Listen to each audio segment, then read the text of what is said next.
Shay, I know it's a donation from someone who's anonymous. And so they wanted me to present this to you, actually to the Parks and Recreation Department, through you, for a job well done.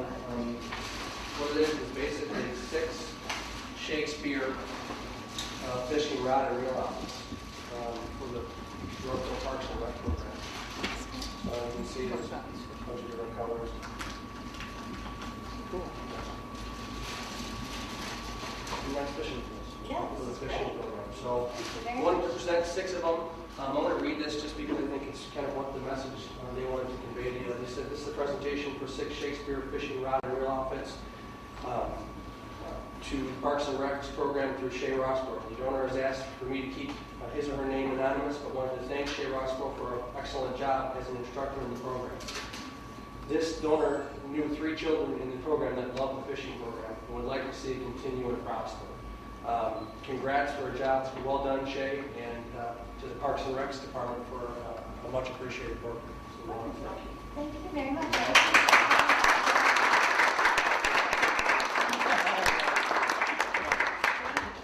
Cheers.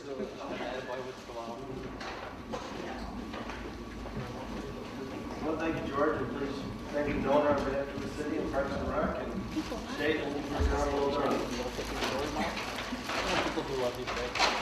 Okay, we have no public hearing tonight. Do we have any citizen comment? What? Please step forward, take your name for the record, and please sign the sheet there. My name is Kurt Nessler, 4617.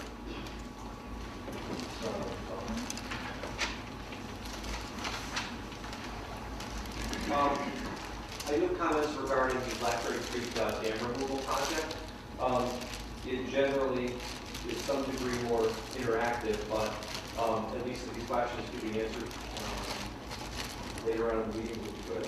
I first and foremost want to thank officials for tabling the motion last week and giving us the opportunity to read up on the issue a little bit more. This was an issue that was pretty much long dormant, even though we were an adjacent property owner, and then took immediate action. So it required a little bit of research on our part to do it. And if possible, I'd like to go through and ask a few questions regarding the existing board packet. One thing that was very unclear to myself during the Kendall County S3 GIS map was who currently owns the dam in the Library Creek parcel. So I'd certainly like to have that established. If it's IDNR or Crescent Sanitary District, the boundaries weren't quite clear.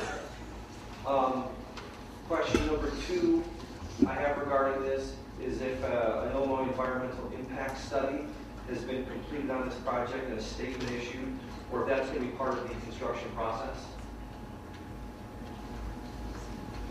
Question 3, I guess it refers to page 96 of the board packet, which is generally, I was curious in the second draft of this why all the costs for phase 2 were zeroed out. I assume it could be addressed tonight. Question 4, page 99. I'm certainly curious, as a lot of adjacent property owners are, not that there's too many of us, but there certainly are some of us in the Old Town area, where the spoil site and the construction staging area will be. It's not unclear, the boundaries given are pretty vast. Also, specifically, when it talks about the city acquiring property rights, is will there be eminent domain used or needed at any step of this project? I'd certainly like to know, or at least have something on the record regarding that.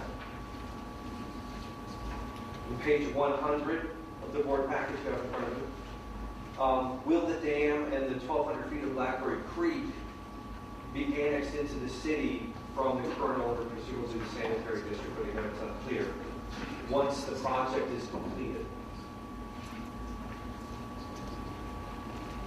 And I guess my final question is more in 2 parts, is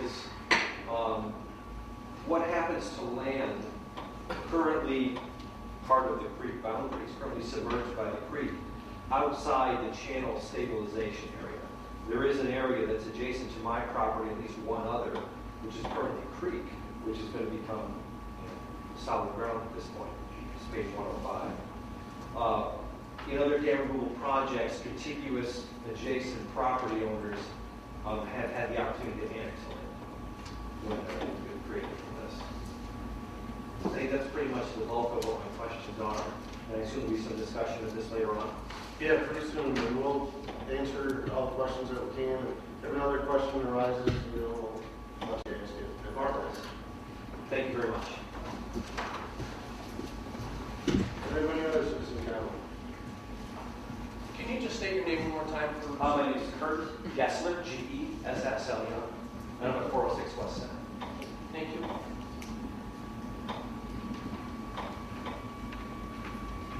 No other citizen comments? We will. Your Honor. Yes, sir. Yes, absolutely.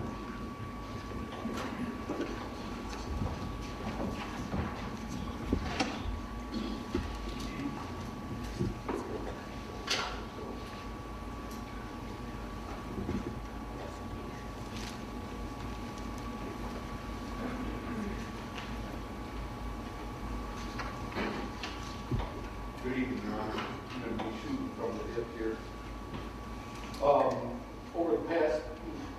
During the past month, 6 weeks or so, the President of the United States is giving the State of the Union address, and so had Governor Pat Quinn.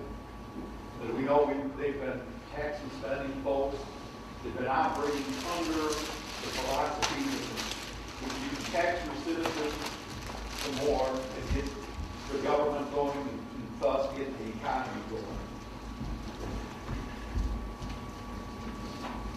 Your Honor, I'd like to refresh everybody's memory a little bit.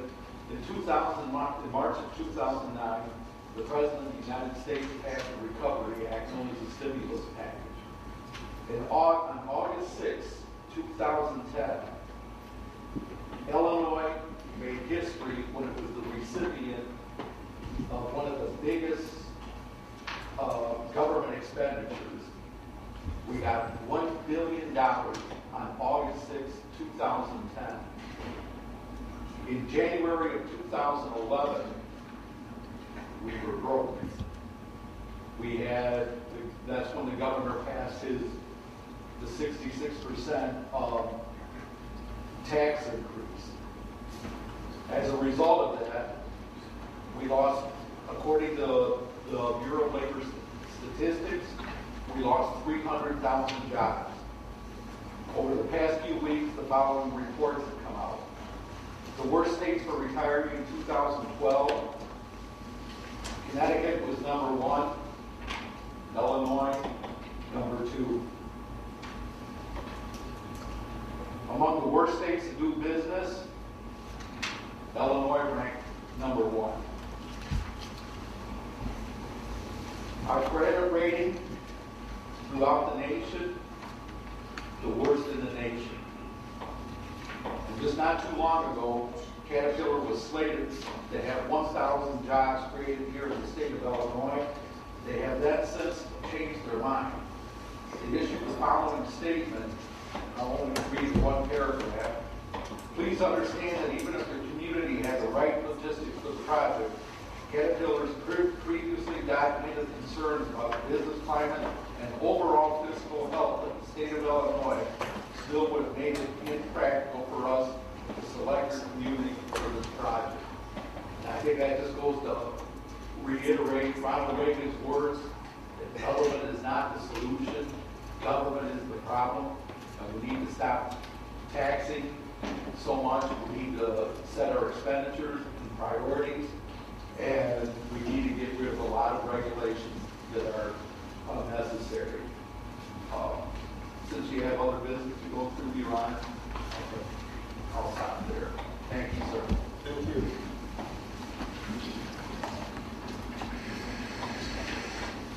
Do we have any other public comment? Okay, if not, I will entertain a motion to approve the consent agenda.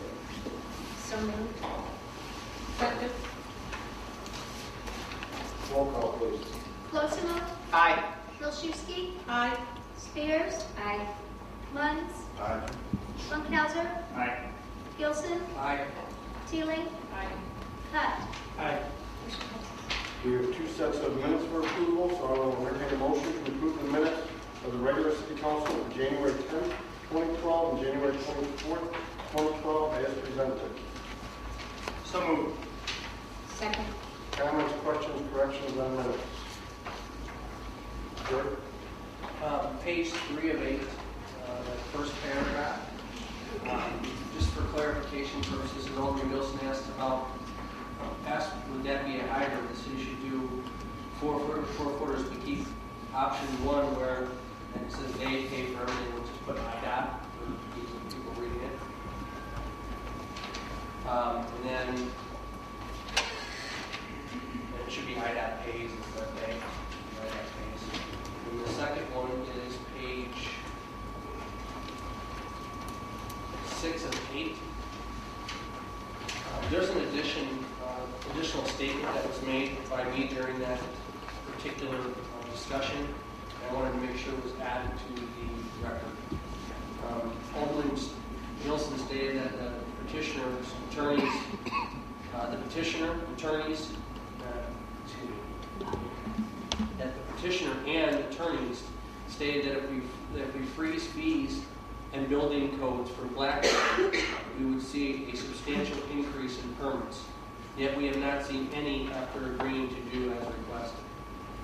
I want to make sure that that's added because that was a discussion that was had during that poll. And it was added, good spot that would be, says homes might have someone meet with them. It says at the same effect, Meadowbrook Homes might have someone meet with them that they want more items done. If Meadowbrook Homes can't do it, they can send them to a queue. And then at some point in that area, there was that statement about Blackberry. Where was that? Was that further down? Or was that on page 6 of 8? But Exactly where it was? was that in the middle there? Or? I would say after that, after it says, and if Meadowbrook Homes, it's in the middle. And if Meadowbrook Homes can't do it, they can send them to a queue. I would say the statement happened somewhere around there.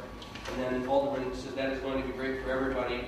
And then it said, I would say after that sentence is when it happened. And Alderman Munns asked what happened in Blackberry. So I think it was right before Alderman Munns followed up with what happened in Blackberry. Okay, great. I asked the question, or I kind of answered the question.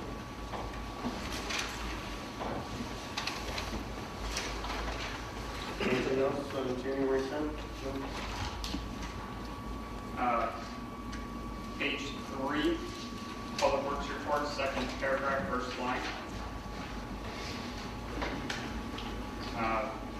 Second part of that sentence, it says should be fact, should be part of. 5-3.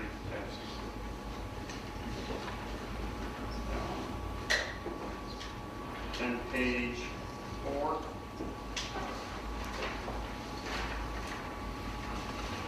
Last paragraph, 8th line from the bottom. Should be renew and continue, not continued.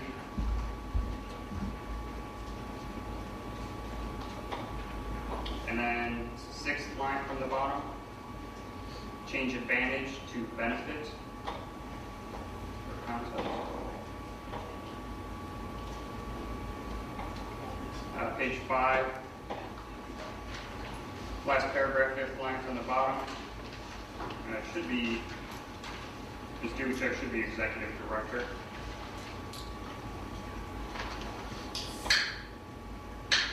And that's all for January 10th.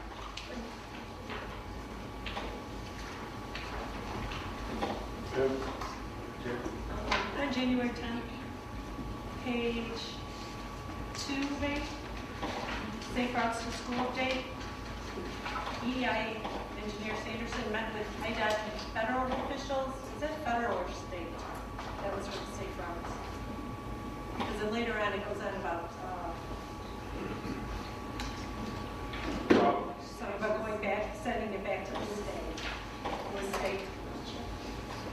So federal should be state. And then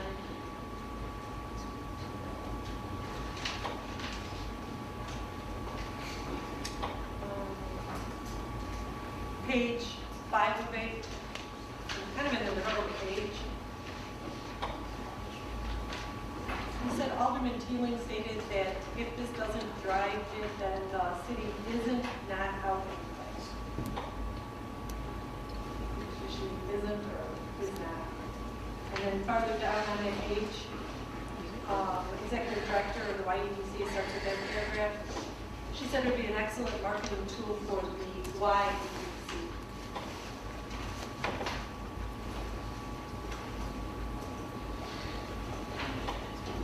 And that's all I have on that one. Under additional business, first one, WSPY.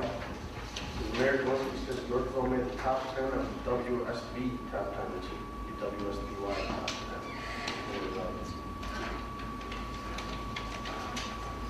Anything else on January 10th minutes? Anything on January 24th minutes? Yes. Page 8, third paragraph. Chris Lawson's name is misspelled. It's L-A-U-Z-E. I think there's a couple names. There's actually 4 misspelled. There's 4 misspelled there. Might want to go back and check this out. There's one of the youngest names. Mayor Kalinsky, it's Keith. I can't go over it. His name is spelled wrong. Dr. Pritchard's name is incorrect. Timothy Schmidt's name is spelled incorrect. And several others.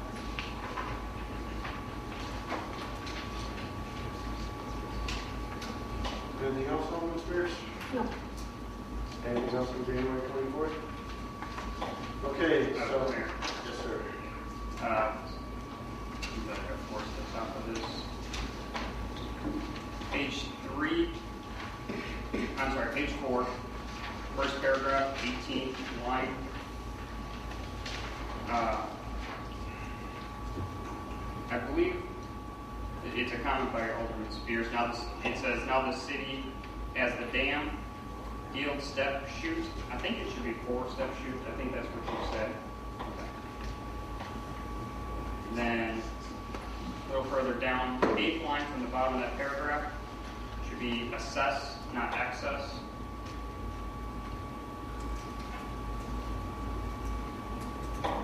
Two lines down from that, it says SDA, it should be YBSD.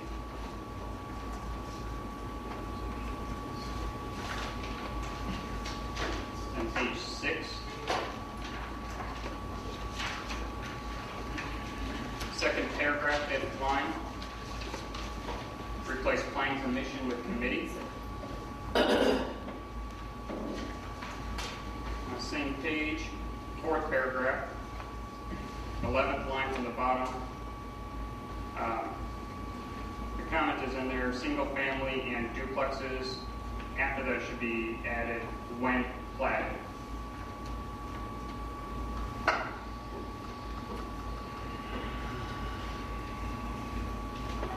On page 7, under vendors in park policy, 2nd paragraph, 5th line. Can we clarify, it says and $1,000 for profit and $1,000 for profit. That's it.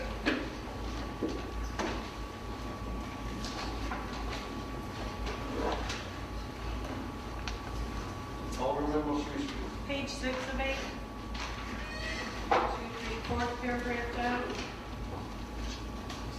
It said it, 2 duplex to me was residents under the same roof with 2 separate entrances, 2 separate lots.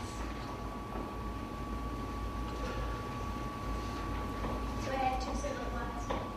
Yes, if you could, yeah.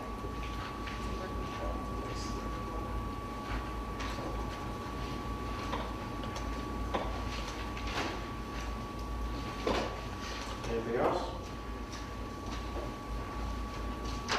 Okay, so we're voting on the minutes as corrected.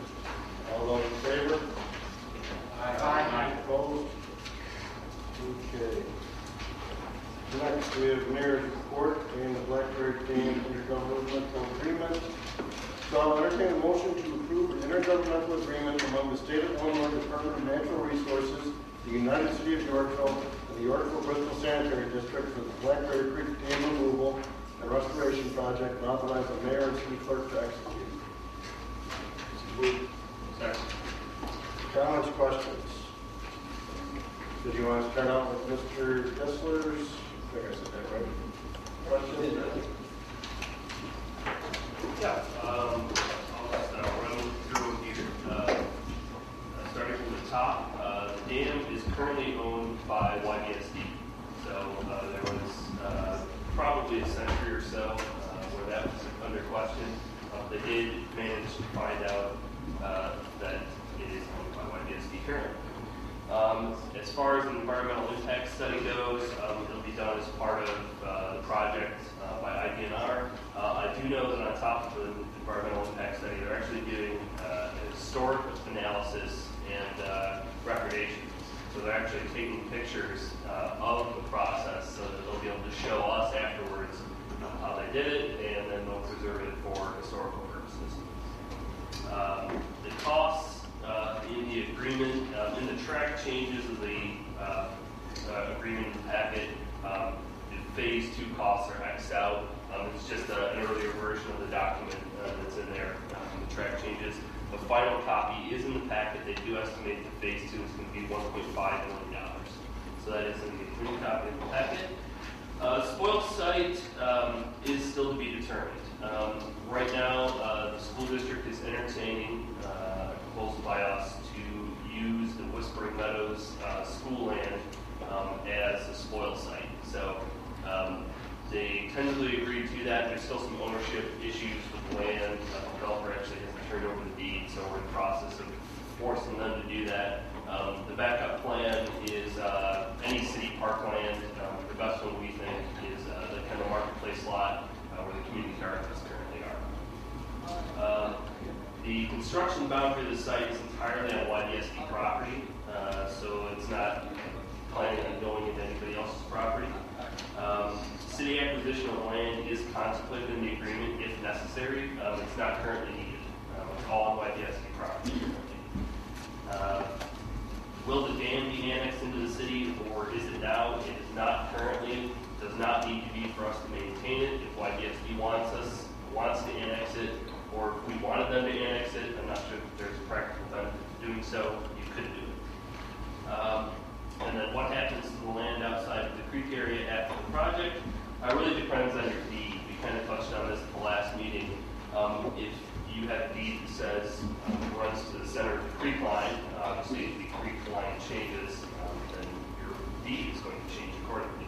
So, but they're not anticipating that there's going to be much change to anybody else's property boundaries. So since they're within YDSD's area, they think that all the impacts of the creek being rerouted or changing its width will be wholly contained to the YDSD property. And those are all the ones that I've written down. You didn't actually answer my question in the last one. It's because most of the deeds, property owners in the area will say go to the creek, not into it. Most rivers are not like not creeks. So if your deed says goes to the creek boundaries, what happens now? Because there's now new land which is currently unknown. Sure. I would assume it would move with the boundary. So you might gain an extra 2 or 3 feet of property as a result of that for a cat. I don't know. This is a unique circumstance, but it's certainly something we will inquire about. Yeah, I think So we that. want them. Well, We would like to know, actually, I called a couple months ago and inquired and haven't heard back, so Yeah. that would be nice to know. I think at least, us and another principal landowner right there is also curious what will happen. Ownership is part of it. Future development is other concern as well too. So we're certainly curious, given it's going to pretty significantly affect our back lot.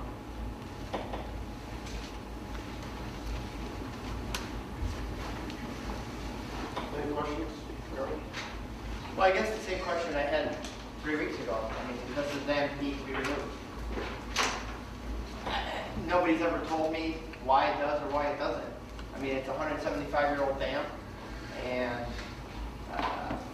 initially it was sold to us as a public safety issue. It needs to be removed, but then there was a caveat of, well, if we don't have the money, then we're not going to remove it. It's not that big of a public safety issue if we don't have the money, but it is a big public safety issue if we do have the money.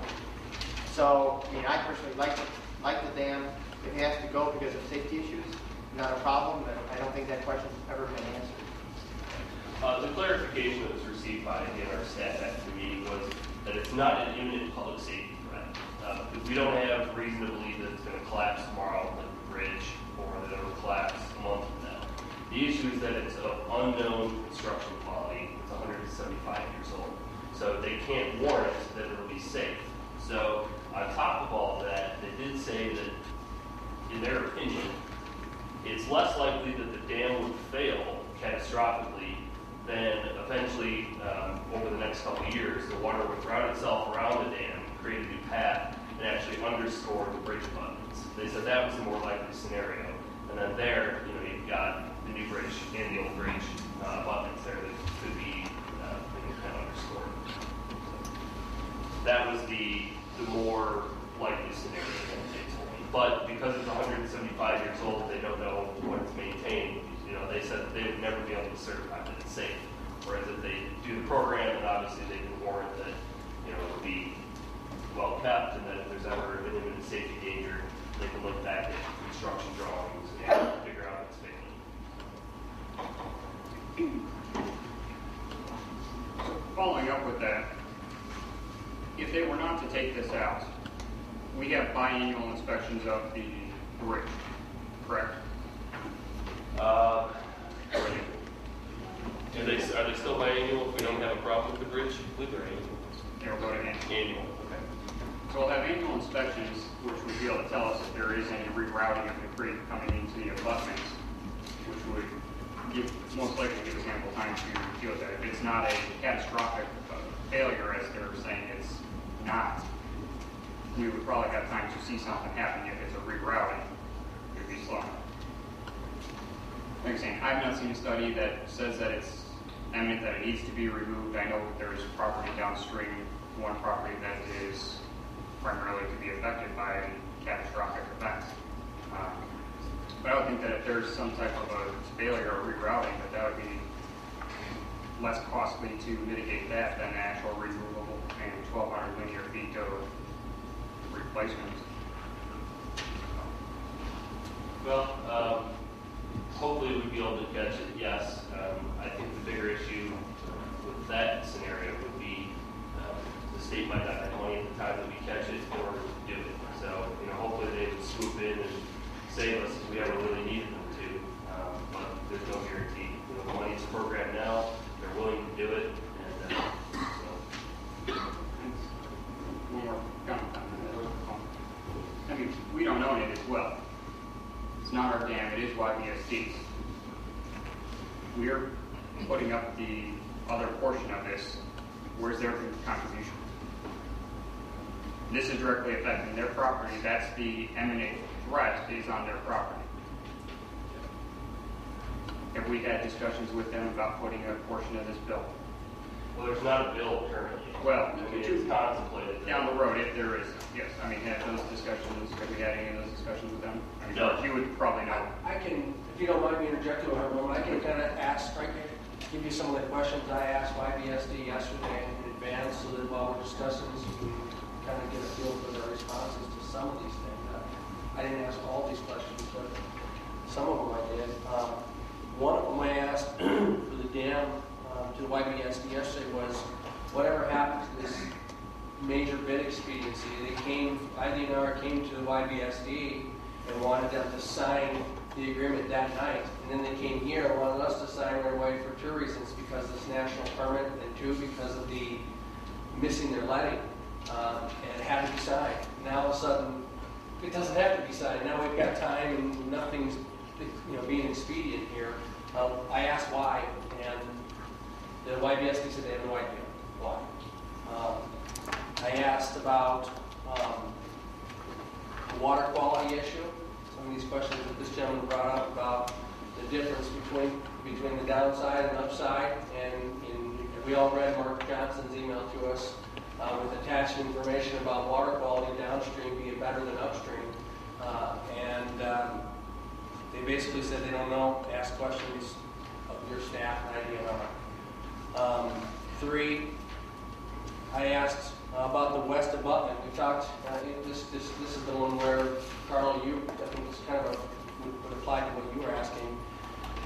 I asked about the west abutment and the large diagonal crack, thus rendering failure of the dam and bridge as imminent. And that's what it says in this agreement. Did not state that previous. This was added to this agreement from the previous. I said, first we were told the safety issue, first we were told it was a safety issue, then we were told the bridge replacement was separate and not dependent on the dam condition or removal. This document states failure of both as imminent. And the minutes and EEI stated, and it states in here, quote, the state of Illinois has not said that it is a safety issue, but thinks that there is some recognition, that this structure is 170 years old, end quote. That was what we heard from EEI and our staff, which is totally different than both opinions, in my opinion. And then I just asked about, what their feedback was on that. What's the real, imminent danger here? YBS stated the crack in the abutment will cause the dam to fail once the bridge is removed. And I asked, let's see, it says, YBSD stated the crack in the abutment will cause the dam to fail once the bridge is removed. And I guess my question is, what's the real story here? Is this dam going to collapse once the bridge is removed? Is this dam collapsing going to do something to the new bridge? Is there truly a safety issue? I guess I'm trying to figure out, taking all these facts that were different from all these different sources. I guess I disagree with your interpretation that there's two different stories. There's one story, there's been a timeline of facts, obviously, that's been uncovered. I stated that, they said it isn't imminent, it isn't a public safety issue, it's an imminent failure. I mean, we're talking about the dam only there. Now, the western abutment to the bridge and the dam are connected. I don't consider them two structures. I don't know if the engineers do, if they have any integrity between the two, but we know that the western abutment of the bridge, which is connected to the dam, is failing. That's why we closed the bridge and are reconstructing it. So, then as far as the expediency issue, nothing in my conversations with the IDNR staff have led me to believe that they're pulling back on the expediency issues. The deadlines are still there for the nationwide permit. The bid date is still there. Those haven't changed. The only reason they got tabled for 2 weeks is because they said that they would prefer to have the cleaned up document, final document, approved by staff tonight. So we're still within their deadline. They just pushed their deadline back for our approval to 2 weeks. But their deadlines have not changed. They still have to have a nationwide permit by March 18th, I believe. And they still have a letting March 7th. 8th.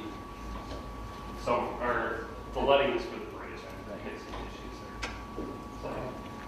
The other questions that I asked them about were the ownership. Obviously, we know about who the ownership is, but more importantly, the maintenance. I wanted to know who maintained this dam previously to this new agreement, and their answer was nobody. The only thing that happened with that dam was once the state came in at one point and lowered the existing dam, but that's the only thing that's been done to the previous dam. So I want to know why we're why are we on the hook to maintain it? If nobody maintained the first one, why are we on the hook to maintain this new one? That's a good question. We talked about our role at staff level. We talked about the city's role in this intergovernmental agreement for a couple months now. Whether we should be involved, whether we should recommend to be involved. Really what it comes down to is kind of a high-level conversation of who you represent as a government and what the taxpayers are paying for. Because the sanitary district and city, we essentially have the same residents. So we're all kind of one entity, even though they're a separate governmental entity.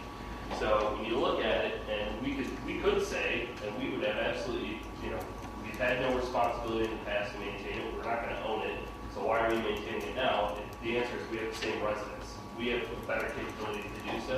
We have more staff, we have more resources.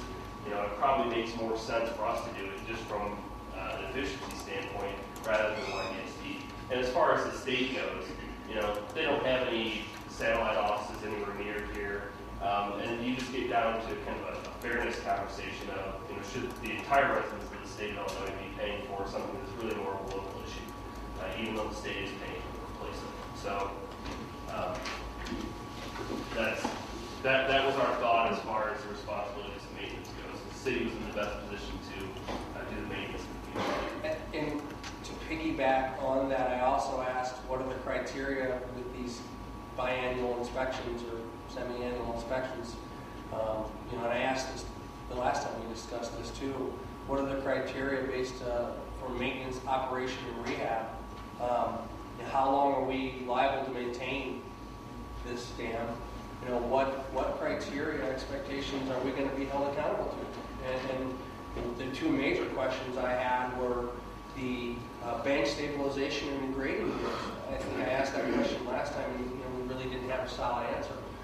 YBSD says, I don't know, ask the IDNR. So it really didn't give me a solid answer, and I guess I'd like to know what that criteria is before we sign any agreement. What's the criteria for these inspections? What are we going to be held accountable to? If the river gets real high and washes away all that bank, are we going to be held accountable to restabilize with soil and planting?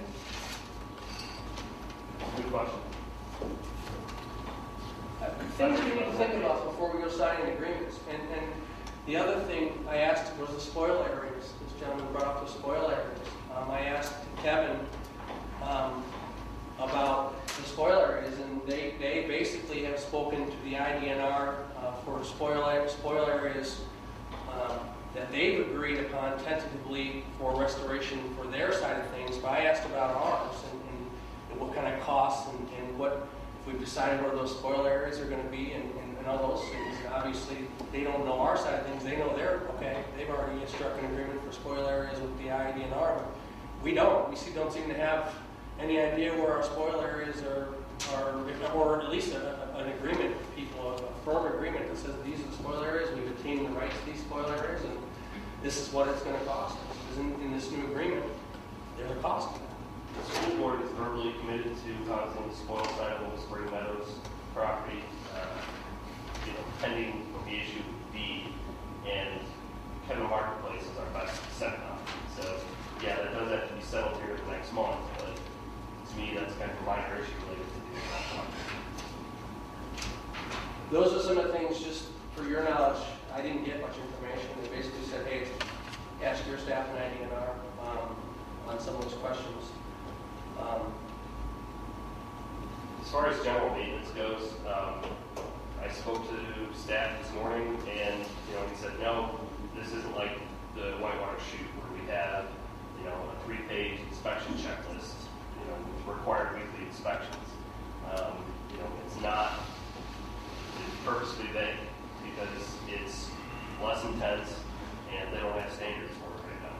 So that was their answer. They said they didn't think that it was going to be that intense. They didn't think that really there'd be anything other than tree falls and get lodged in one of the control structures.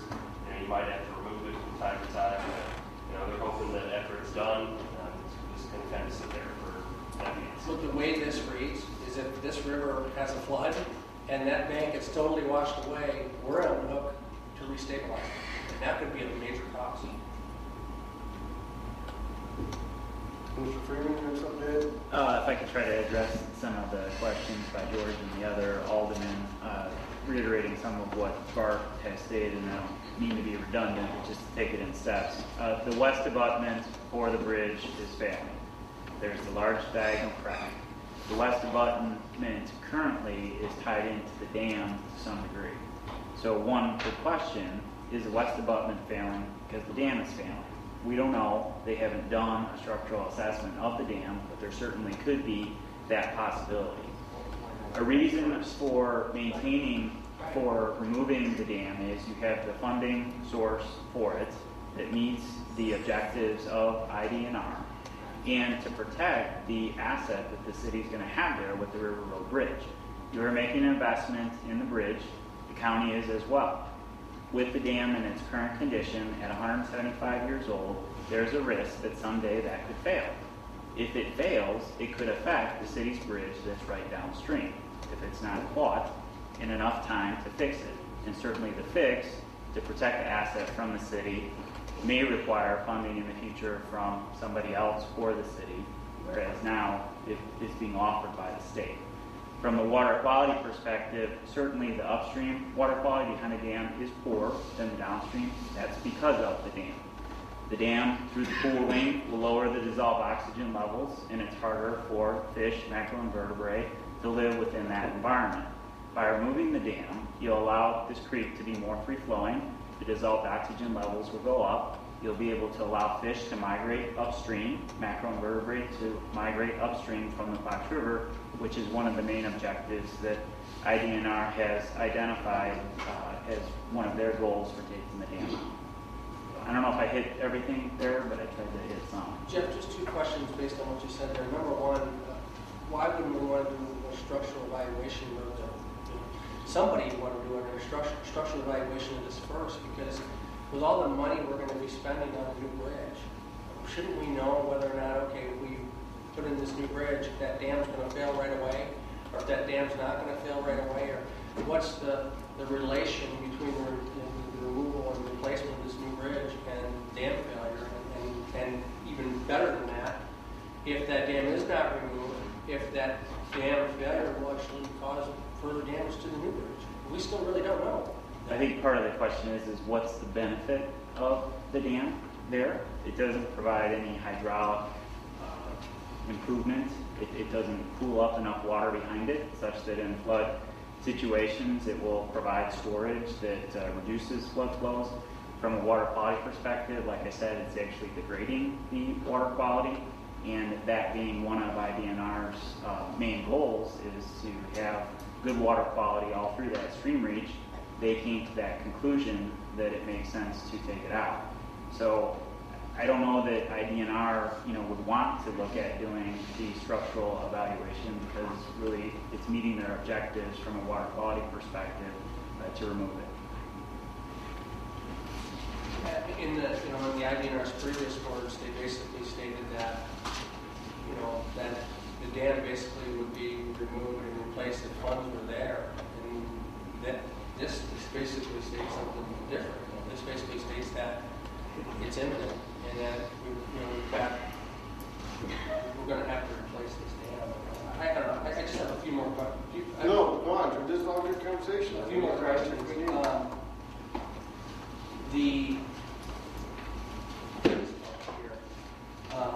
where it reads. This is the joint west slope of the dam and bridge has developed a large diameter practice allowed movement of this abutment such that the failure of the dam and bridge abutment is imminent and whereas the city has closed the rural bridge and is proceeding with plans to remove the existing bridge deck, center pier, and joint west dam abutment and to construct a new bridge structure to span the entire channel and whereas the dam will require major modification for removal as a result of the bridge replacement project. So this is saying this is totally relational. Meaning, if we remove the bridge, either we're going to have to make a major modification to the dam or remove it. Yeah, it's a preamble. It's a description of the project. So it's their best interpretation of the situation that's out there. I don't if we can ask them to strike it if we disagree with it. I don't know that it'll change the outcome of the agreement. But for 1 second, it sounds like with that wording that a study was done. Otherwise, it wouldn't be able to use those words. Yeah, and that's the thing. We just don't know. And it seems like we just don't have a lot of information here. Because how can you make that claim or make that statement without knowing and having run a study so that you know that this will then happen? Yeah, I mean, it looks like they've done a feasibility study. And we know that the bridge is cracked, so I'm assuming they could make that determination from that.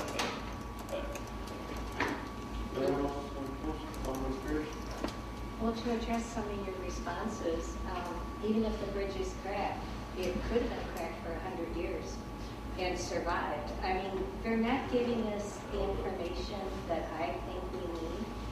And then also, without doing the environmental study, and they're going to perform that during the project once we sign on the dotted line. Is that correct? It's an early part of any construction project. Typically, you approve the agreement to do it first, and the component of it is an environmental impact study. So, Jeff, correct me if I'm wrong, but usually that's part of your phase one. Yes, and they've been studying this for at least a decade and have done several studies related to things and looked at it. So, to some degree, a lot of that work has already been done. It has been done. Yes. Did we have all that information? Was that supplied to council?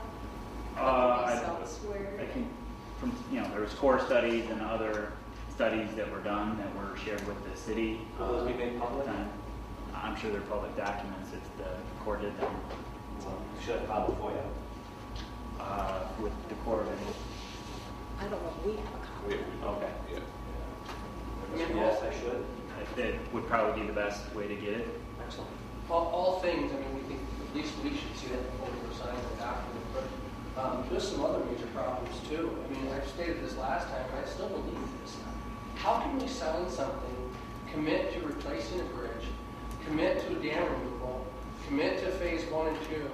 Everybody's committing to something, but basically the state can come in after phase 1 and does not commit, depending on reduction of funds or no funds available at all, can pull this off the table at any time. How can we do that? How can we commit to that sort of scenario where taxpayers' money being wasted all over the place if they pull this thing? If they decide these reductions that they're not going to do phase 2, or there's not enough money, or they don't like the money available, or there's no money available, phase 2 in this thing says we have the right to pull this project off the table. Fundamentally, I've got an issue with that. A couple other things too.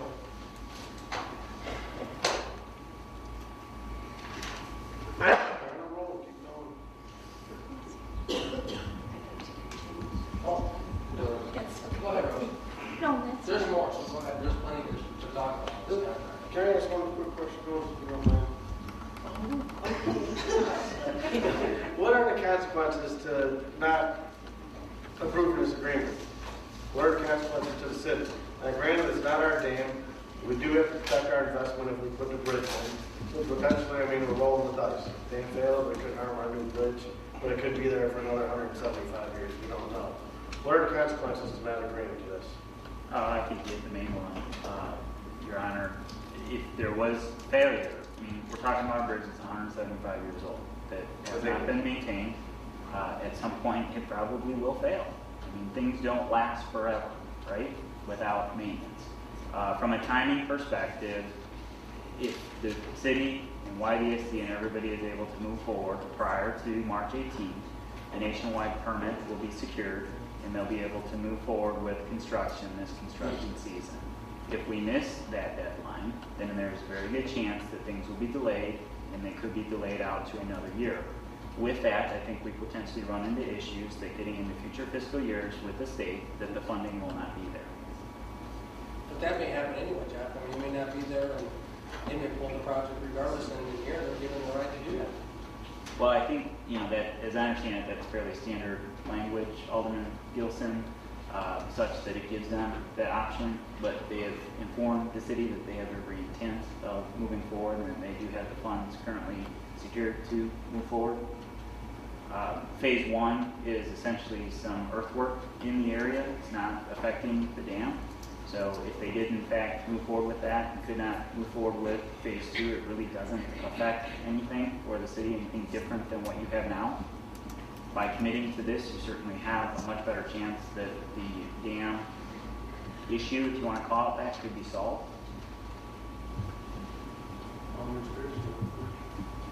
Oh, I just wanted to say that Yorkville Bristol Sanitary District services non-Yorkville residents as well. And to me, this is similar to the KenCom. I'm going to compare it to that. The burden is on Yorkville residents. And why can't the sanitary district pick up? They clearly have more revenue than the city does. We're at a deficit, they are not.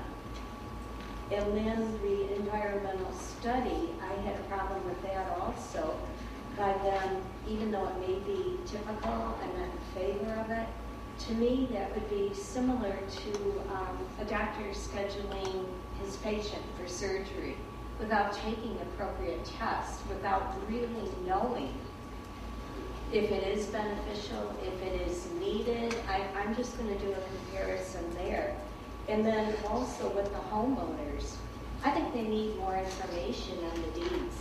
I mean, they've inquired several times, and I've experienced that myself with a common area that we had, and that is very frustrating to just have it unknown. I mean, I think that's something that they do know. I don't care if they've lived there 6 months or 100 years themselves, but this is something that they should know. And there's just so many things that, and with the state having money, I find that really hard to believe. I mean, we're talking about the state of Illinois. I can't see any money there. I mean, Jesse, you could confirm that. So, and again, they don't know. Is it the abutment that's failing, or is it the dam, or is it none of the above? I don't think that I have enough information to approve this. Well, let me ask this. Since the bridge and the dam are two completely separate things, if this doesn't get approved at this meeting, does that hold up the bridge construction? Is the bridge being built regardless of what we're doing with the dam? Yes. So the bridge is on its way.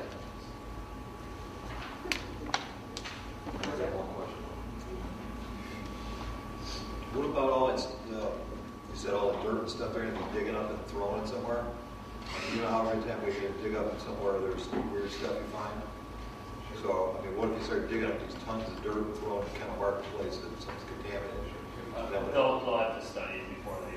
I think the city is responsible. No, there's not. There's already been the samples taken. They've already got a clean bill of health on the samples. The Army Corps of Engineers would not approve a nationwide permit without testing these things. Let's be real honest, real fast. They won't. If that doesn't happen, there's been preliminary samples done and preliminary testing done. Phase 1 is an embankment, an earthen embankment that follows the bank of the creek, and then there's a channel cut through, so the creek can be diverted to do the dredging of the creek to get the silt and spoils out of there. That has been tested as well and has passed and been able to be under this nationwide permit, is my understanding. As far as Rosa said, the west abutment and the west face of the dam, they are connected. And the reason River Road is closed right now is because that separation in those joints where you see a stair set, that big crack, opened, and opened a lot. Joe Wyrock, when he was here as a city engineer, would go down there, I believe it was quarterly or semi-annually, and measure. They would get in a canoe and they would go down there and measure the cracks. And when they found that the gap had opened, that's when he made the call to the state, and the decision was made to close the bridge. So it is tied. That abutment is tied in with limestone to the face of that dam on the west side. There is a connection. And that's why the failure is imminent. Is it immediate? No. Imminent? Yes. There's a big difference. I agree with that, but it is imminent. Is there one more thing on it too? Like Mother Nature's been doing it for how long? 175 years, taking care of herself out there. I'm saying, if you start messing around with stuff, it's going to be worse. But get dirt. That just made me want to ask you a question. If the bridge and the dam are connected, how are they going to remove that part of the bridge without removing the dam? It's just a platform on top. It's not that is where there's the platform on top and the abutment here you can disconnect. Because the way you made it sound like But that's the dam face and the abutment, not the deck. So if the dam is not removed, that bridge abutment is staying there, even with the new bridge in place. I have not seen those plans. I can't say yes or no to that, but I don't know how they could take it apart all the way. Yeah, so Jeff, have you seen? I have, and I think the assumption is the dam was coming down, so I don't know that they've really evaluated it sitting there after the fact. Is there a chance that would change the bridge plans?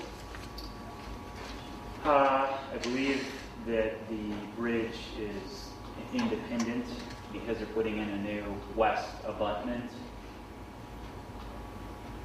I mean, there could be, I guess, some more concern as to armor things to a greater degree, such that if the dam did fail at some point, that you would protect the bridge even further. I can't say right now what you would do to provide an appropriate factor of safety, but I think things could potentially change if that's the route that the city elects to go.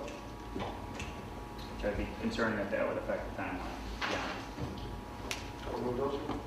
Do we really want to spoil, or Eric, do we really want to put the dredge spoils and that on the park or the school? Regardless of Cleanville Health and that, you know what that consists of. You really want to go throw that on a school or a park? Yeah, I mean, we had Laura took a look at the specimen. It'll dry out. They're just gonna spread it out, and then it'll dry out, and it'll eventually be topsoil. So it's great for grass. I mean, the school district is short a couple feet there because of the way the site was constructed, so, or the rough grading that's been there, so it's actually a benefit for them if they get that additional soil. It just dries out. I mean, it's everything that is in a farmer's field that washes down on the creek, and then it sits there behind that dam, and it's just that fine sediment because it's worked by the water. So when it's dried out, it'll actually be decent topsoil. Okay. The other question is on page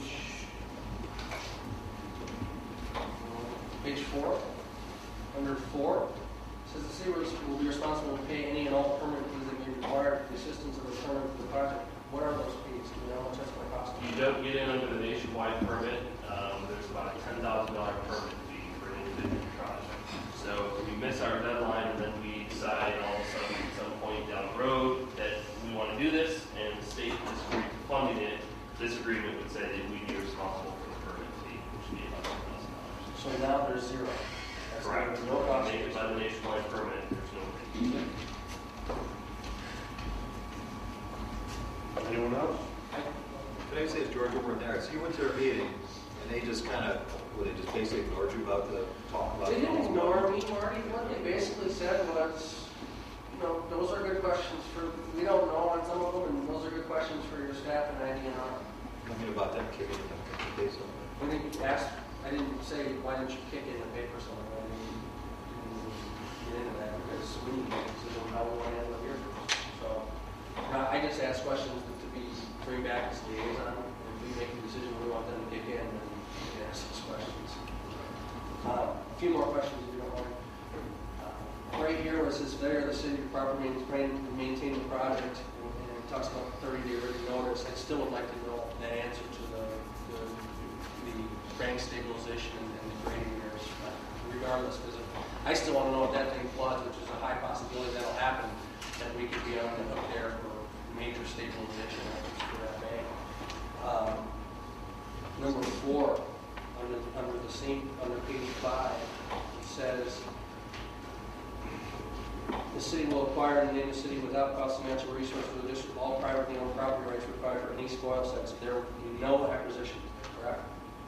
We're not Okay, and same with all expenses associated with property rights and acquisitions, just tied up with attorney fees, survey costs, conversion, legal documents, there'll be no cost there. We're not anticipating needing any additional property. Dan, are you still going, George? Okay, the maintenance, Alderman Wilson is concerned about, it belongs, this property belongs to the Bristol sanitary district. So we do their billing for the water bill, on our water bills, and we have an intergovernmental agreement that they have to pay us for that. Can't we have an intergovernmental agreement on this too, if something were to happen, that they would pay for it, even though, because you said we have the equipment, we have the manpower to do it, why don't we have an intergovernmental, what I mean? Anything's possible, it's just not contemplated in the existing agreement, so that Right. something we would. Well, that would just be something that we can agree with them, since it is their property. I don't really think we should have to take care of it, but that's just that would be an alternative to what we do. No problem with this. It's reasonable to ask. One thing, can we clarify, there are 3 parcels on the northeast side of the creek that are not YBSD property, correct? They are residential properties. Generally northeast, there are private properties Right. out there. Those are directly affected. One is actually abutting the dam. And 2, I checked the GIS today. The first parcel is at the corner of River Road and the creek. That one is abutting the dam on the east side. The next 2 parcels are abutting the creek before we get over to the park. those are directly affected. Those are going to be, if I've read the agreement correctly, the stabilization is going to be riprap. Is that correct? We've not seen the final plan. Somewhere in that, I thought I read that there was riprap as part of the stabilization. I'm sure that will be part of it. And Very similar to what they did over in Oswego when they removed their 3 dams. It was completely riprap for their replacement as their stabilization. That's a significant difference. We have then a natural setting. Right now it's a natural wooded area on that side of those properties, those 3 residential properties. That would be a pretty big change. And then if we're maintaining that area, that's a pretty big responsibility for us to maintain their private shorelines, if assuming their property does go to the creek or to the center. So I just want to bring that up there. I don't believe it's riprap on the bank stabilization that you're talking about. I think it's 2-to-1 slope, but I think there's an erosion control mat that goes down the actual plantings. And my understanding is they want it to return to a natural area when we're done. I don't believe it's just a riprap bank along the side. through the agreement, the city has essentially final say or approval of plans. So certainly we can look into something like that, and if that's not appropriate for that area, then we would have them or ask them to put in what's Well, if we ask them for anything other than what they offer, that's an additional charge to us according to the agreement, though. Would that be correct? If it's a higher cost. I mean, riprap versus some more natural, it could be comparable in the end.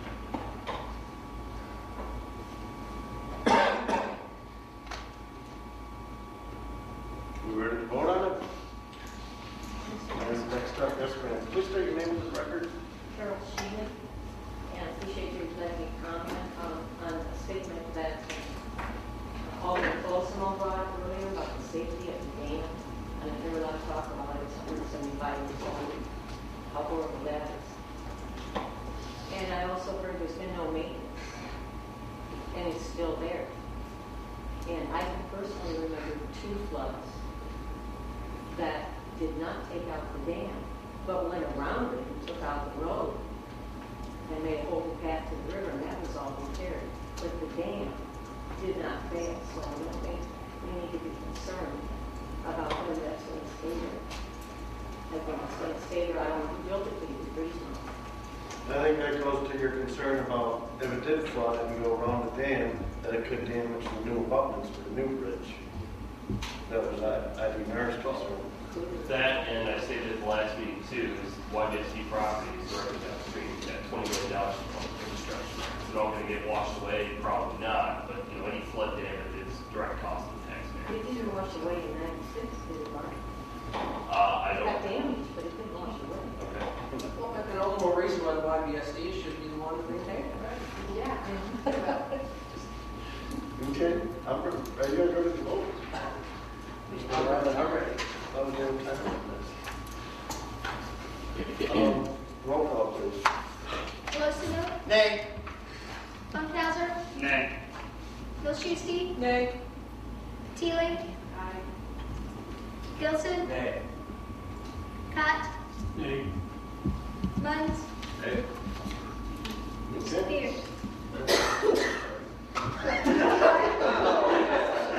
He's got you off.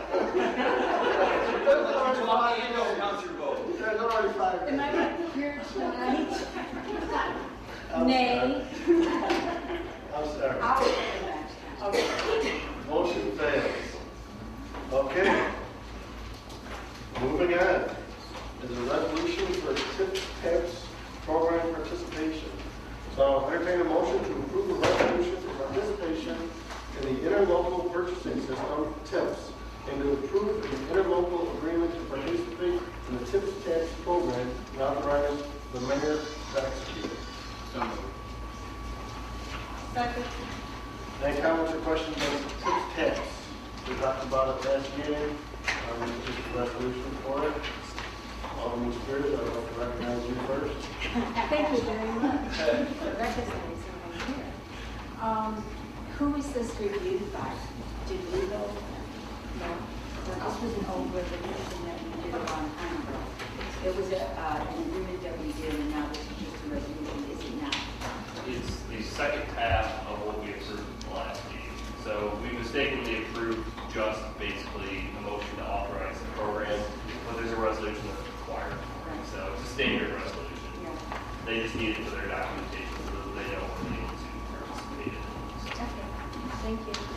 Well, I just noticed that it's titled like the Board of Directors authorized. I mean, we're not really a Board of Directors. I mean, It's their standard language, so we were going to cross it out and get it right in City Council. You don't get a Word document to alter. It comes as a PDF and that's what you approve. So that's fine. Anyone else? Roll call, please. Funkhauser. Aye. Wilczewski. Aye. Teeling. I Gilson. Aye. Hutt. Aye. Lund. Aye. Spears. Aye. Colosimo. Aye.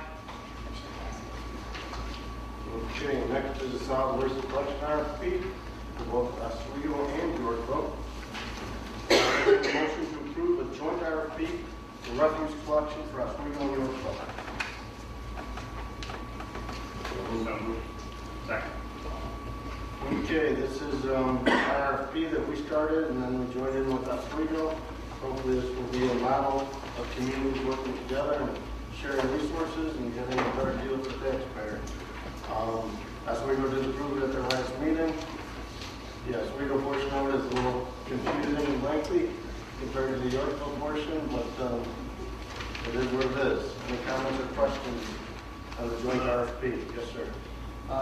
Just the first one is, can we still bid this in aggregate with Oswego and regardless of what happens, still keep the terms of service based on what we currently have today without any change? It seems like the residents are pretty happy with our service. Yeah, it's set up so that each board has their own decision-making authority. They can select their own vendor, negotiate their own vendor, approve their own contract. Has there been additional discussion with Allied and staff based on email requests from the hauler? I don't understand.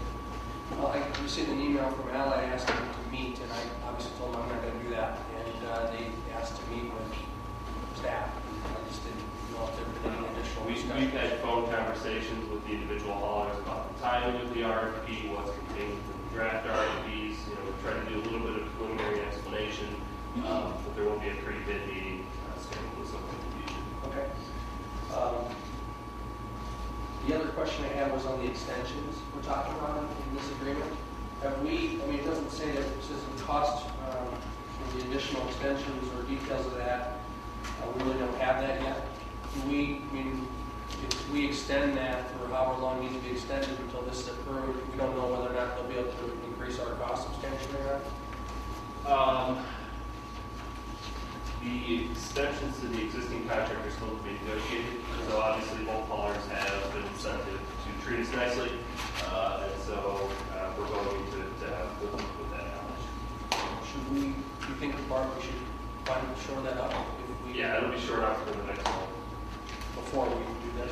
No, this will be published and the window will be open simultaneously with our contract being extended. So the alternative is that we rush this as quick as possible and then go forward. So I'm not worried that there will be logistical issues with having this open and then extended. So one other question, are we liable to accept any terms of this bid once it goes out to the haulers for the bid? In other words, if once it goes out and what if we decide we don't like it and we pull out, are we liable to pull out and not take the bid at all?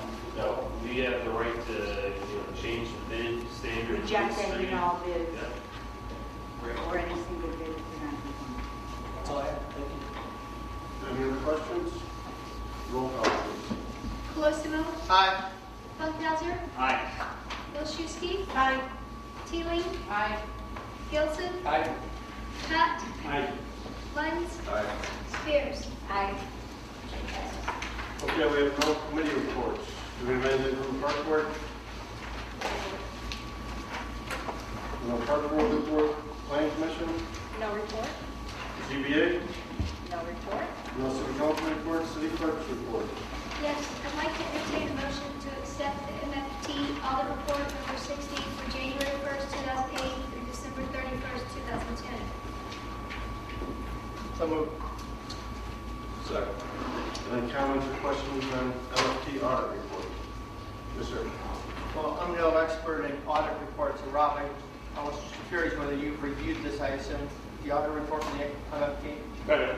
And did you see any issues with it? There were some codes in there I didn't understand, so I just figured I'd touch base with you. And Yeah, they just relate to specific projects, but the auditor didn't find any compliance issues with the MFT funds, so there's a clean opinion, if you will. and you're comfortable with the report? I am. Thank you. Any other comments or questions? Roll call, please. Funkelsler? Aye. Wilczynski? Aye. Teeling? Aye. Gilson? Aye. Cott? Aye. Lund? Aye. Spears? Aye. Colosimo? Aye. Motion passes. Mr. Treasurer, any report? No report. Any community and liaison reports? Mr. Gilson? Mr. Spears goes? Spears vote. Mr. Spears goes first. I just returned, so. I attended the CenCom meeting January 26th, and the staff reported wireless 911 statistics for the month of December represented 77% of all the 911 calls received. The board approved the December minutes, the December 2011 treasurer's report, operations bills, surcharge bills, new build-out equipment, and council furniture. The board discussed the status of the tower project consisting of 911 towers located at the Lisbon Fire Station, Newark, Spy Radio in Plano, Oswego, Cornell Lane, and Legion Road. As reported earlier, the towers are required to be upgraded. Permits have been obtained and some steel has already arrived. It is anticipated the towers will be up and operating by June or July. The FCC requires the upgrades must be complete and be narrowband compliant by January 1st, 2013. Total cost for this project is $1,585,927.20. Also, proposals were obtained for emergency generators at the Newark and Legion Road sites. The budget cost is $40,000 for that. The board approved the proposal for the radio infrastructure. Staff recommended the purchase of the narrowband radio communications equipment to replace the existing systems. The new equipment being recommended is a 4-channel system, 2 narrowband police channels operating on UHF, and 2 narrowband fire channel operating on VHF.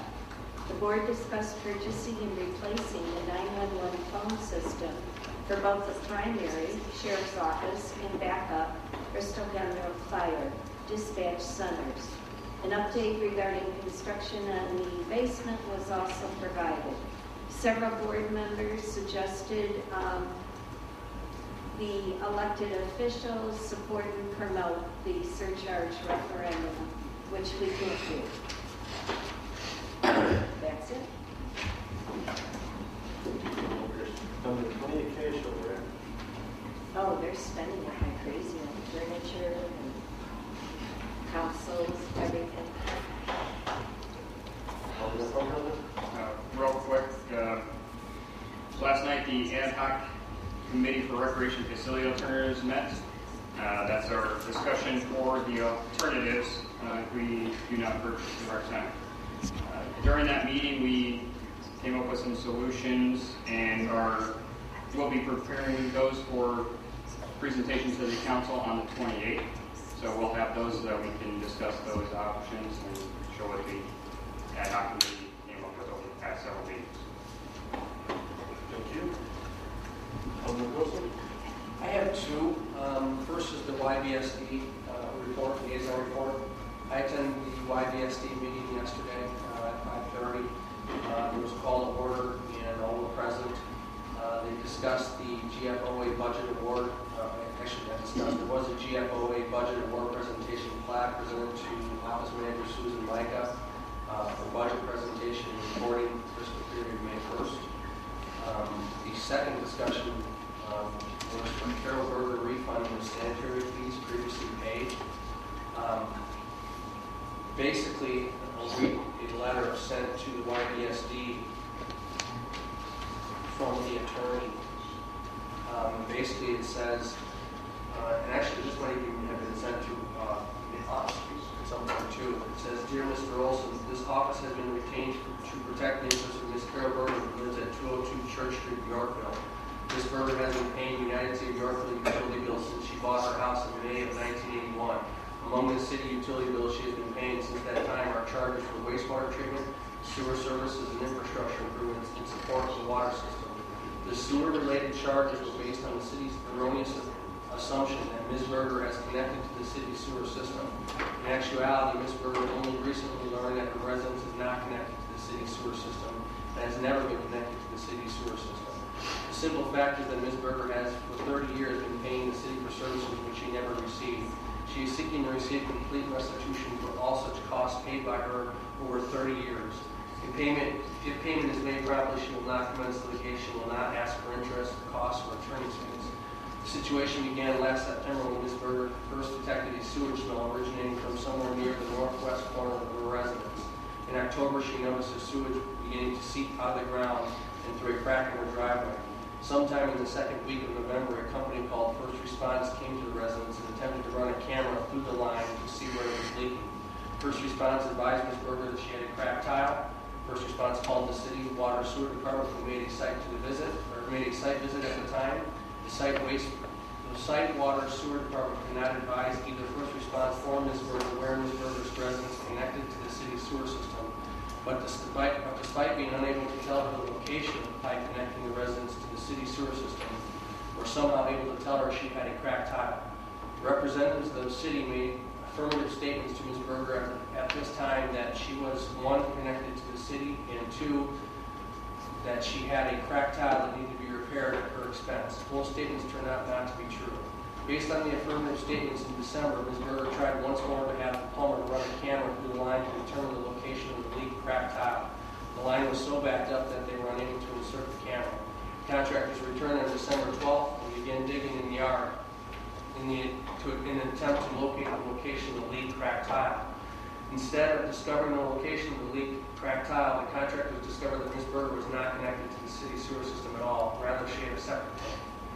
Had representatives of the city water sewer department not erroneously advised the contractors and Ms. Berger in November that her drainage problem was caused by a leak in the tile connecting the residence to the city sewer system, Ms. Berger would not have spent $2,700 to dig up her yard to fix a defective drain pipe from a residence to the city sewer system. Ms. Berger had the work done and paid the bill on the city's insistence that this was the cause of her drainage problem. The city's two affirmative statements, which later proved to be wrong, resulted in what can only be called exploratory surgery, which was based on the misdiagnosis of a leak in the non-existent connection to the city sewer system. A wholly different course of action is required when dealing with a septic system. A course of action for which Ms. Berger now lacks the funds to pay because of the $2,700 exploratory surgery. The expensive and wholly unnecessary excavation done at the city's insistence uncovered that Ms. Berger's residence connected to a septic tank and not the city sewer system. We demand that the city reimburse Ms. Berger for this bill, which is a copy of cash. Ms. Berger, I'll skip through a little bit here. It says if you have the actual billing data from May of 1981 to present, we agree to refund Ms. Berger all actual charges billed for services she did not receive. Please present to me the accounting for the review. The city does not have the data available. I suggest the following calculation. It goes through that. It says Ms. Berger, you see they print out the utility bills from the years 2003 to 2011. I've calculated these, and basically they came up with, to make a long story short, $16,943.74 due back to Ms. Berger. And they're seeking that full payment. That includes, it says, Ms. Berger, we are also demanding as a separate from that $16,943 reimbursement for $2,700. What happened from the Bristol Sanitary District perspective of things is they actually heard the attorney. The attorney presented this there, and they heard the attorney talk, and Ms. Berger cited the story, and they actually agreed to refund 30 years back of refunds, which amounted to $7,834.76. And at the meeting, they said the city's refund is separate, and they're going to be responsible, or somebody's going to be responsible for that part of what's owed to Ms. Berger. So they said, they told me they'll refund her back for the 30 years based on their fees, but the rest is city responsibility. So this is threatened litigation, don't you think it would be appropriate for executive session as opposed to discussing? This was presented at the council. This was The letter is to Bart. This was presented to both the YBSD and BART, and was there. They were there presenting it to the YBSD. I'm aware of it because it was forwarded to me, so. So it was public. Anybody could have heard it last night. So that's basically what happened, and YBSD approved the refund back to 1981, and the rest of the portion will be to the city. There was some public comments, and during the public comments, that was basically presented as well as Kevin had questions about the attorney's letter and about the $2,700 fee. Basically, he wasn't sure whether that actually be reimbursed or not, so he had some questions about that. The motion approving the annexation of the Kennesaw County Highway Department garage to the sanitary district was adopted, and our attorney Galsines did not have the ordinance at hand, but the YBSD approved based on the review and approval by their attorney. Motion approving the agreement with the Illinois Department of Natural Resources for dam removal and restoration. The board had not reviewed. Kevin had the documents there that night, approved upon review of Dallas. Public notice will go through the IDNR portion of the project. So when they were asked about public notice, they said they'll go through IDNR. I found it curious that that was actually brought up here at the last council meeting, and after that was brought up, the IDNR did send notices, so well before us. So that was interesting. There was a motion approving and placing on file the minutes 1/9 of 2012. They were accepted. Motion approving goods and services approved as presented for bills ending 1/31/12. Motion approving goods and services for 2/13/12 approved as presented. The electric bill, they're doing the aggregation as well, and they are seeing roughly 30% less savings through the aggregation program. So they're seeing a huge savings there. Motion, or expect to see that. Motion approving investment as needed. 149,000 left after bills cleared. Motion to approve movement of funds from checking to the money market account, and then another 125,000 motion to reinvest to that to a matured CD. This is over 500,000. I'm not sure how that relates, but motion to roll over and renew 100,000 of new interest rate. Those were all approved. They also approved a SICH audit for fiscal year 2011-2012 with no bid for services. Motion approving overtime as provided by the office manager. That went into executive session. Motion approving HSA funding in advance to the outstanding medical invoices. Basically, Susan requested the YBSD approve HSA funding in advance, the same length in advance due to outstanding invoices for her. YBSD approved this for all their employees. Executive Director report discussed commercial properties paying for, he discussed commercial properties paying for 1 meter with multiple services and some not paying for anything. One has no meters but has a restroom. YBSD will be discussing ordinance discrepancy with Dallas. Kevin questioned 4 units with 1 meter and 4 separate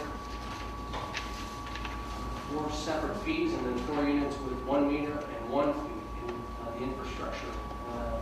And that also equates to the city for infrastructure and fees related. The Ultimate Sports Bar grease trap update. The owner is coming up with a price for an inside grease trap. There was also discussion about the spoil area on the west side of the dam. We talked about that discussion with IDNR, and they approved that with the IDNR. ComEd needs 6 pole storage areas for their poles for that project, and they agreed, the YBSD agreed to give them areas for the pole storage. Cobblestone, there was discussions about Cobblestone Bakery. Violation started January 30th to YBSD. Kevin met with the owner and said that they would send a check. It never happened. Violation issued. Owes the sanitary district over $7,000. The attorney said he had a conflict of interest and cannot be the litigation counsel for that particular issue. There was still interviewing for employment for a plant operator, and ATAD they're getting some ammonia orders, and they're heavily feeding the equipment, looking at some processes and expansion of that plant to help take care of that.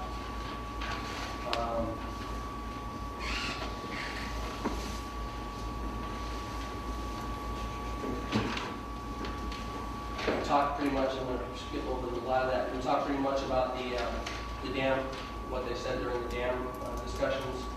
But the office manager did a report, WQs and 1099s were discussed for renewal for health insurance. The YDSD only saw a 2% increase for the Blue Cross Blue Shield in the health insurance, which is, I think, significantly different from what we saw.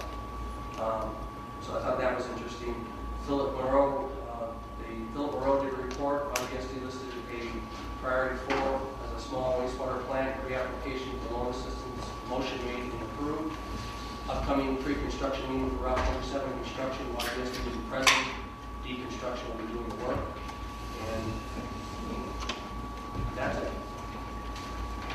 Any other community or liaison reports? Staff reports? I have one more. I did want to read an email. I have asked this to be added for discussion at admin, but I want to start with the original email and kind of go through the discussion processes and end up with the ending email from a resident's concern. Basically, the email from a resident says, when you have time, I was hoping you could answer several questions I have regarding the countryside TIF. On pages 61 and 62 of the proposed budget, it said that the TIF was created back in 2005. I'm trying to understand exactly what this is and how it works. Maybe I misunderstood at the last city council meeting, but my understanding of it based on what Bart Olson said is that there's a bond payment for this. If there is, exactly what is the bond payment amount, length of term, and what is it for? If that is correct, what will happen in 2018 when the ending fund balance is not enough to cover the bond payments? I thought I heard Bart saying something about the city council having the discretion to vote on this to raise the residents' property taxes to cover the expense of paying for this. This has really been bothering me. Is this going to turn into the same thing as the Rob Roy sewer bonds? That the city council is aware and will know for several years, 5 years, that they won't have enough money in 2018 to cover this bond payment. Will the city council ignore this going problem, debt, for several years and keep putting it back on the back burner, just like they did with the Rob Roy sewer bond payments, until they are faced to deal with it? It is my understanding. If my understanding of all of this is correct, then the city has 5 years to get its act together and start planning and budgeting for this future bond payment now, out of the current year's budget and for the next 4 years, before it comes back to bite the residents with higher property taxes.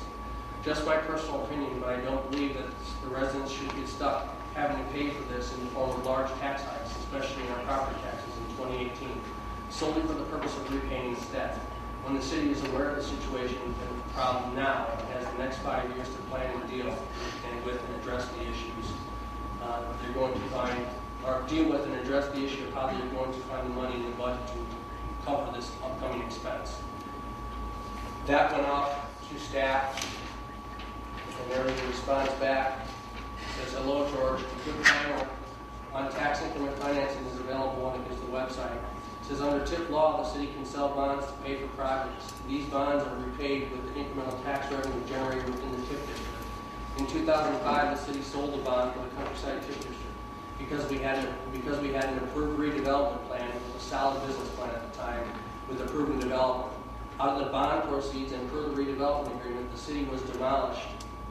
The center was demolished, and the developer was given reimbursement of the demolition costs. When the time came to rebuild the site, the developer's commitment with their tenant, a big box retailer, fell through and the project halted.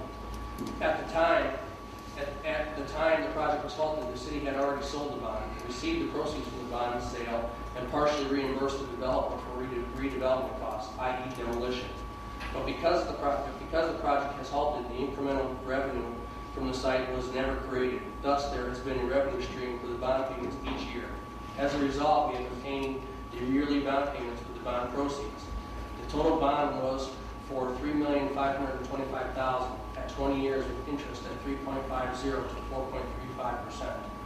In FY9, fiscal year 9, the bond proceeds will be exhausted, which means the money for the bond payments through 2025 must be paid some other way. If there is no development on the property, then the likely scenario would be that the general fund would have to cover it.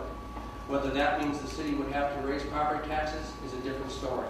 That would depend on the financial state of the city at that time. For comparison purposes, though, the yearly bond payment for this particular bond is approximately $300,000 per year, while the grand total of all the bonds that we had to not abate large property tax increase was over $2.2 million. I responded back to the resident. I said I'm not a big believer in any of these TIF programs. Please see the below response to your questions from Bart. I don't think this answers some of your questions other than informing you better on how these work. Your concerns are real and legitimate. Then there was one last email. I want to read it because this is why I feel it needs to be discussed further. It says, interesting. Okay, I understand the way that Bart explained it, but still have questions. So, the city sold a bond to pay for the development of this site. Then, the city reimbursed the developer for the cost for tearing down the site out of the bond that the city sold. Why? Why would or did the city agree to pay for the demolition of the site?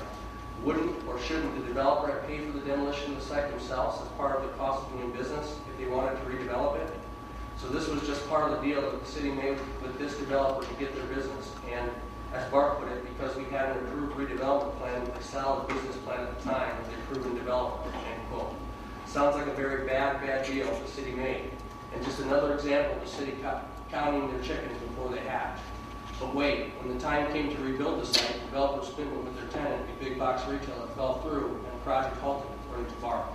So what type of deal or arrangement did the city have in place with this developer?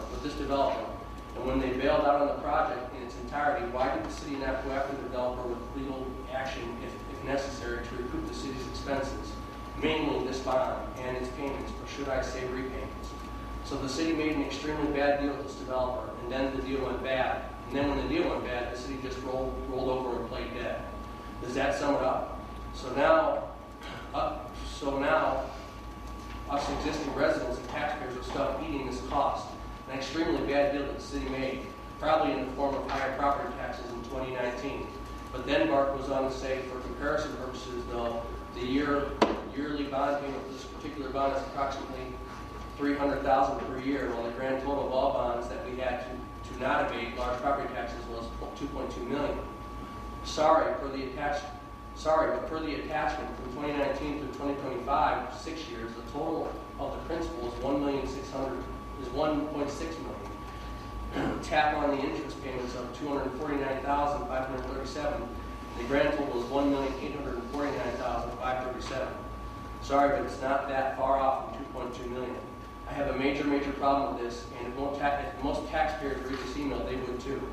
This is something that needs to be addressed by the city council to the residents and taxpayers, and in the budget planning over the next 6 years. The city needs to find a way to cover this $1,849,537 debt immediately. Because of pushing this off on the existing residents' property tax bill is not an option at this time. It wasn't my deal, and I'll be darned if I'm going to be stuck paying for it. I appreciate all of your time for this matter, but I feel very strongly that this is something the city council needs to address. If you want to show my email to the other council members, feel free. But it is something that the city council is not going to address in the upcoming budget.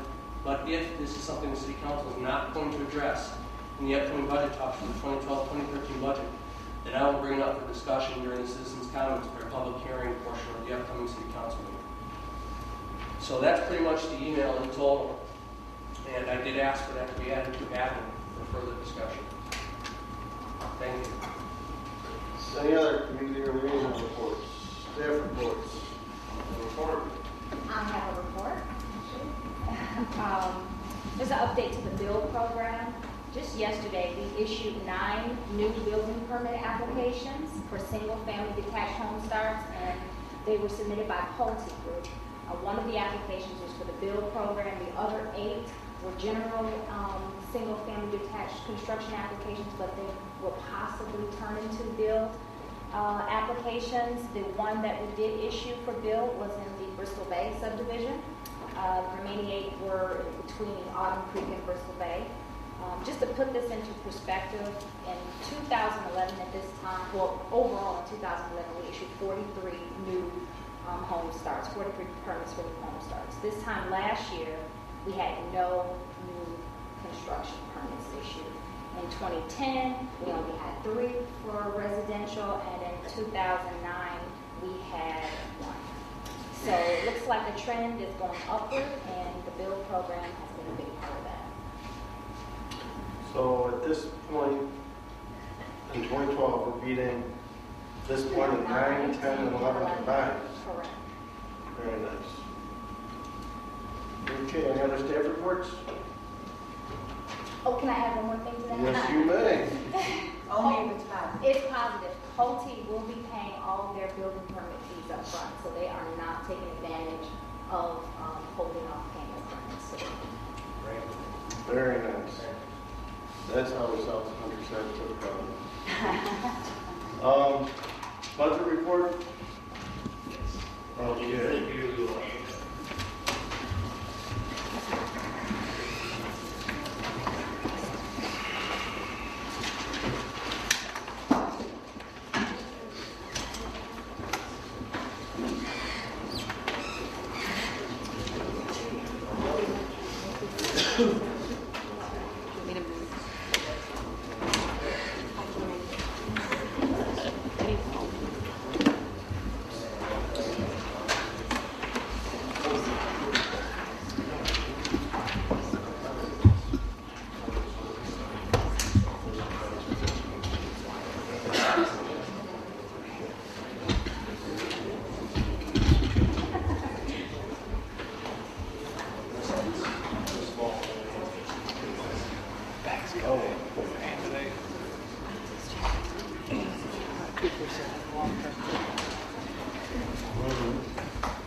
Lights are okay where they're at, Diane, or? Yeah.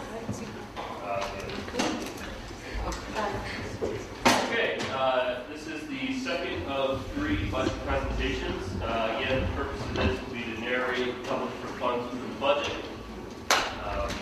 We are, like I said, the second out of 3. Next will be 2 weeks from now, and the final one. Again, we've got a mandated public hearing on March 13th scheduled, and we have to approve this by the end of April. Tonight we're looking at water, sewer, parks and recreation operating. We'll call it the 79 budget to make it a little clearer.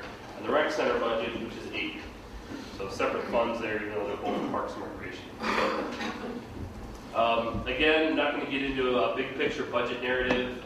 If you're interested, there's a memo in the city council packet from the last meeting, and then it will be available on this platform as well. Water fund. So the water fund and the sewer fund are both enterprise funds. And what that means basically is you've got self-contained business within your budget. So water fund revenues are supposed to offset expenses. Sewer fund revenues are supposed to offset the expenses to run those 2 businesses, we'll call them. So you've got your revenues from user fees. So you pay a per gallon charge, obviously, to use the water system. Sewer, there's a flat monthly fee. And your expenses are going to include all of your costs of running the system. People, operating supplies, chemicals for the treatment plants, et cetera, and so on. But also, you also have long-term capital expenses included within the budget.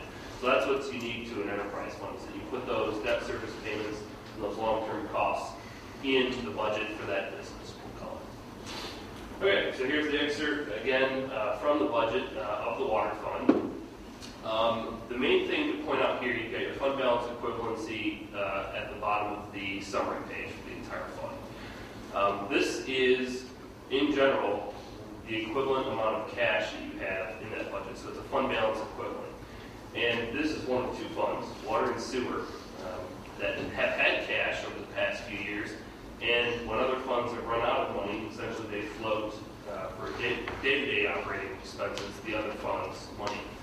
So it's very important that we keep basically this chart relatively level, or at the very worst, we don't let it drop below the fiscal year 10 number, or if there was a fiscal year 9 column, keep it there too. So fiscal year 9 was probably about our worst scenario from a cash flow perspective, so we've improved since then. And then in general, you've got your surplus deficit for each year going forward. You've got rotating surpluses and deficits, but in general, you're keeping things relatively level over the next 5 years, which is good. Okay, so this is all of your revenues, which top half of this chart, and some of your expenses. And the expenses are going to go over to the next page. So highlights on the revenue. You've got your 2007 A bond up here. This is the bonds that will remain on property taxes according to the schedule the City Council has put in motion and has adopted. The property taxes for the 2007 A bond are actually scheduled to decrease and then come off property taxes in fiscal year 15. And again, even with that remaining on property taxes, and even with the City Council levying the full amount of general fund property taxes, we do anticipate that property taxes, your city portion, are going to go down 1 to 2% each year for the next 4 years. So it's important to note. The next main revenue you want to take a look at is the water sales revenue line item. Right now you've got a schedule approved by City Council 3 years ago now that have a mandated water rate increase each year. So the movement in this number from fiscal year 12 to 13 and then 14 is mandated by city code right now. We don't have any water rate increases currently in the books after fiscal year 14, so that's why it remains flat going forward. In fiscal year 14, or maybe right before that, we'll have to look at our expenses within the department or within this business, see how it's doing, and then make a decision at that point whether we can decrease rates, keep them the same, or increase them. Right below water sales, a couple lines below, you've got the water infrastructure fee, which is the $8.25 per month per user fee that we implemented 2 years ago. This is the one that we had to basically plug a hole because of lack of water connection fees. So for the bonding fee that everybody's paying now on your water bill, if we were to get 200 new housing starts and they were to actually pay the connection fee each year, then you'd be able to remove this from the bill and your budget would remain neutral. So that's the metric that we're looking at each year. It's 200 paid water connection fees. Last year I think we were at 35 to 40. The year before that we were at 50. The year before that I think we hit 85 by the end of the year, even though we were not doing so well in February. And this year we've already got 9. So 10 per month, we're looking at 120. Hopefully we're on our way to prosperity in the water fund. So, right below the water infrastructure fees, the water connection fee, and this is the amount of money that we're currently getting from those 35 or so building permits. So, again, we implemented the build program this year. So it's important to note we didn't change our estimates each year going forward. We're not anticipating getting more than 35 building permits. So what this assumption means is that we're going to get our 35 that we planned for normally, and then the build incentive is going to give us an additional 30 that we're basically waiving the water connection fee. They pay it, and then we send it back to the home buyer. And so the net result of that budget-wise is that there's no increase. If we get 300 new housing starts in any one year, and let's say the city council doesn't approve an extension to the build program, this number will jump right there at 126. We'll jump accordingly. So something to watch. Next page. So this is the back half year expenses. I'm going to jump back to the page we were just on. These expenses, salaries, general training for water department employees. New this year, obviously, is that we've got health insurance costs that goes out of each individual fund. Okay, so the second half of the expenses.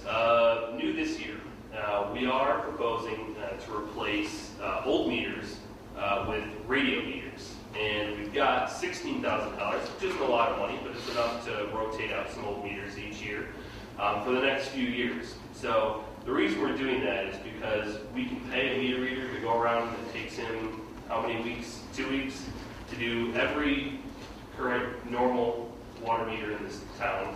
But we can go out and get a couple thousand radio reads in a matter of minutes. So, it makes sense from a long-term perspective to go to all radio reads, provided there aren't any technological difficulties. There haven't been any that have crippled the system yet, so that's good. Also in this fund, you've got Route 47 costs. We've talked about that. This is a plug number each year going forward. We will know in the next 30 days, actually, what this number is. We're hoping that the number that we budgeted for is high. Obviously, that'll save us some money, but we won't know for a month or so. Other items of note, you've got the grain reserve corridor. We've talked about that each year for the past couple of years. That's the money that didn't get set aside for grain reserve. Scheduled to expire in or about December 2012. So the end of that is near. And then also in this fund, on this page, we've got the 2007 bond, which is what we talked about on the revenue page with property taxes. So it's interesting to note, we're scheduling to roll back the property taxes 3 years from now for that bond. The bond itself continues on well past fiscal year 17. So what we're saying is that we think that we're going to be able to pay for those bonds just out of our normal water revenues and not on property taxes, which is good news. Okay, this is just the surplus deficit, kind of the calculations page for the water fund. So again, we already talked about these pages are, or these figures are contained within the first page. The surplus deficit is the entire fund, and then the fund balance equivalent. So again, you want to make sure that this is relatively level over time, so you're not bankrupting your water business. Sewer fund, a lot of the same conversation. It's a business, revenues are from user fees, and then you've got expenses for operating sewer. Running a water system would be the sewer system. So lift stations, sewer mains, we should say. We don't have these sewer towers, thankfully, so skip over that. Here's a summary page for the sewer fund. This fund is actually the main fund in the entire city that has cash. It's basically been floating all the other funds for the past few years. So again, same principles as the water fund. You want to keep this graph relatively level over time. We are decreasing a little bit, obviously, so that's something we'll have to keep an eye on over the next few years. And the surplus deficits really don't really come into play until fiscal year 15. So we should be relatively good for the next couple of years. It's just something we have to watch to make sure that we're not depleting this fund. I did want to point out, back on the sewer fund, we refinanced our Rob Roy bonds. Okay, we'll get into that in a little bit. But you can see what the effect of the refinancing is right here, $769,000. The year before, you had a $2.2 million debt service payment out of this fund. This year, we're only doing $769,000 because with refinancing, we basically ended the prior bond, and our new bond, we don't have to pay until fiscal year 14. So you see the debt service payment goes up to $1.9 million the following year, so you've created a donut hole, which helps us from a budgetary standpoint in the next few years. So that was the benefit of refinancing. Okay, again, sewer fund, you've got revenues on the top, the first half of the expenses on the bottom here. On the revenue side, the Rob Roy bonds that we refinanced are right here. Again, there's nothing going forward because they don't exist anymore. Same as the 2007 bond in the water fund, you've got a bond that we're going to keep on property taxes, or at least proposing to, through fiscal year 14. So again, fiscal year 15, it'll come off the property taxes, and we should be able to pay the remainder of that bond just out of the sewer fund. An item of note, and it is going to be a significant policy option for the City Council, and I think it's illustrated graphically fairly well right here, is you have sewer connection fees for the Rob Roy project. So Bristol Bay, Caledonia, Westbury, which is Ocean Atlantic, all committed at some point years ago to give us a certain amount of sewer fees each year for some amount of years in the future. Caledonia and Ocean Atlantic have yet to send us any money, or they owe us a significant amount of money, if I recall correctly. And Bristol Bay, Pulte, previously Centex, has been paying us. So their final payment, though, is in fiscal year 13. So good news is that they're paying it. The bad news is that fiscal year 14, that revenue stream dries up, as you can see right there. So in order to maintain the budget, you have to have something that fills that gap. So we are proposing a sewer infrastructure fee, $8.25 per month per user, so similar to our water bonding fee, will be necessary in fiscal year 14. You don't have to make a decision on that really until June of 2013, so you've got another year. And really, you don't have to make a decision on it at all if the budgetary picture improves or you figure out a different way to fund it. To me, this is probably what you're looking at if the economy doesn't significantly improve. So, but that is a policy option for the City Council. One of our items note on the revenue side, you've got a transfer from the general fund in fiscal year 14 and going beyond. That's actually non-home rule sales tax dollars. So the referendum that was approved, we've got 1% additional sales tax for each of the stores in the city.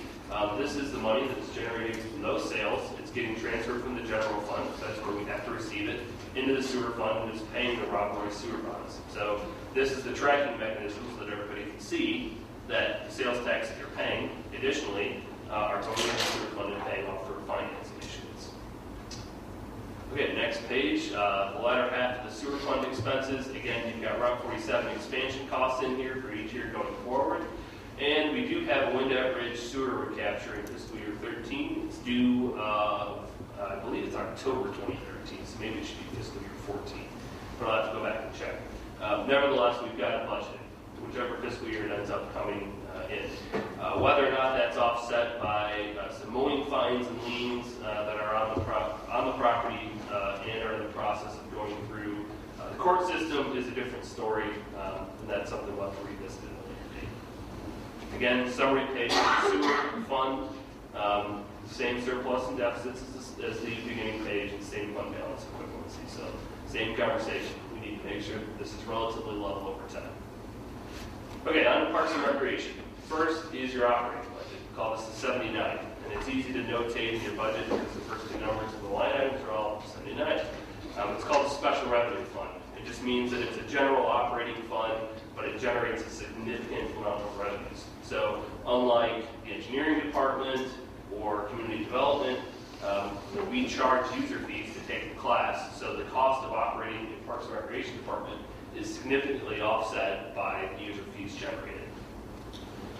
So in addition to program fees, you have park rental fees, so people pay to use the parks, baseball teams pay to use the baseball fields, and lease agreements from the buildings. So River City Roasters, Geneva Kayak, those businesses are paying the city to rent those buildings, and that goes into the 79 fund. And then obviously on the expense side, you have everything having to do with park maintenance, not necessarily new construction of parks, but park maintenance, cutting the grass, weed control, and then all non-rec center recreation programs. And that's important to note too. So there's two separate budgets, one only for rec center items and the other for everything else.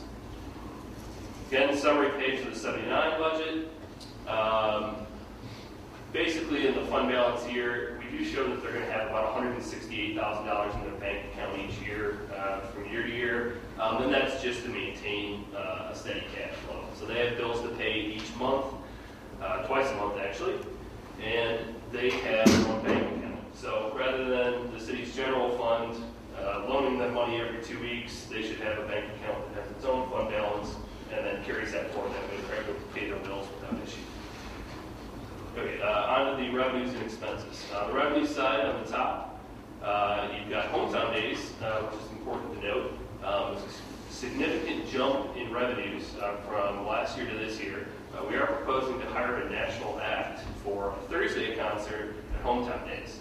The idea, and it's still being debated by the park board, is to get a band on a drive-through, is what they call a national act that's got maybe a booking at Lollapalooza or something, and they'll come to Yorkville for a reduced fee, basically just to pick up extra money on their way out of the state, maybe to another location. So we don't, we have a couple people in mind, but we haven't picked anybody definitively yet. And really, it just depends on whether they're willing to do it. So remains to be seen, but hopefully exciting.